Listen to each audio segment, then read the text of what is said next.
Hi, everyone. As we've been learning, small changes in things we do often can make a big difference in our seminary classes. So I want to walk through one upcoming lesson with some small changes that we might make that would have a big difference for our students, give them a varied experience in class, and might have a big difference for us as well.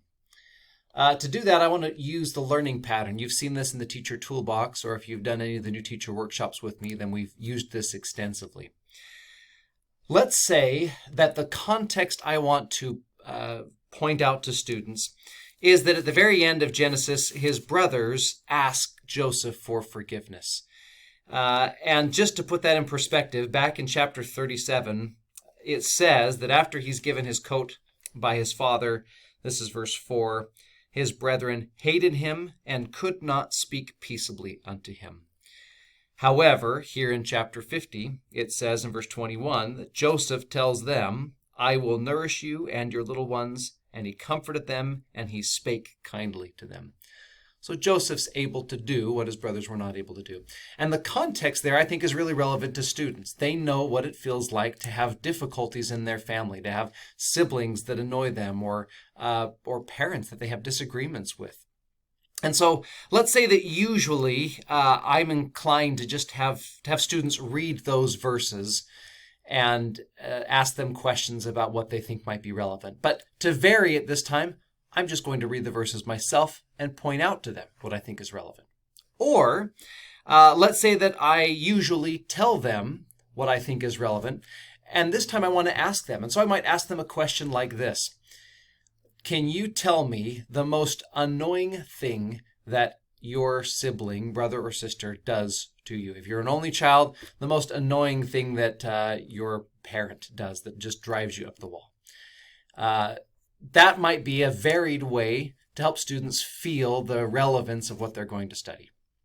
Then, in chapter 50, verses 19 through 21, there are some beautiful truths, beautiful statements about forgiveness. And let's say normally I might just point some of those out to students. I might read and highlight some of the phrases in there that I think teach important truths. And so to vary it this time, what I'm going to do is I'm going to tell them you've got 1 minute to read 3 verses. And then after that minute, I'm going to give you another minute to write down the best thing that has ever been written about forgiveness. Go. Alternately, I could display these verses. If I'm doing a Zoom class, I could display them on the screen. Or if I'm in an in-person class, I could even write them on a chalkboard or a whiteboard. And then ask students to highlight the phrases they most like about forgiveness. I could even be really specific and say, can you highlight a phrase in there that you sense not only Joseph says to his brothers, but that Jesus would say to us, who are his brothers and who he likewise forgives? That'd be a great way to identify a really powerful truth.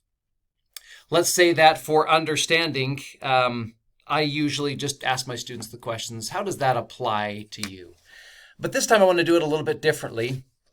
And so instead of asking them that question, I'll do something like this. All right, everyone, close your books, close your scriptures, no peeking, no cheating.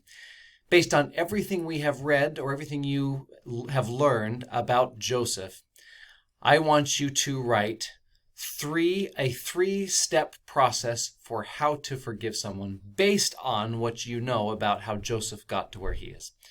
That's one example of something you could do.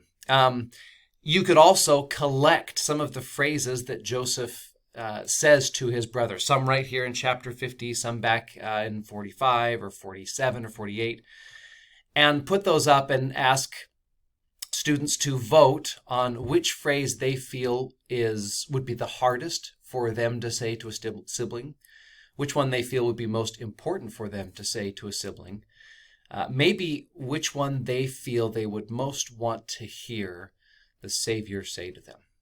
That would be a great way to help them understand how these truths connect to their life.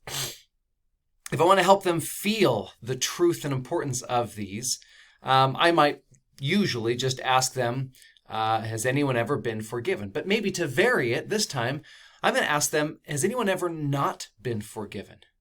And can you tell us what that feels like to not be forgiven?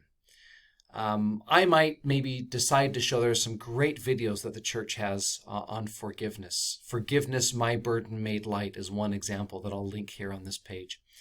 I might show a video to them to help them to feel that this truth about forgiveness for others and the Lord's forgiveness for them is something important in their lives.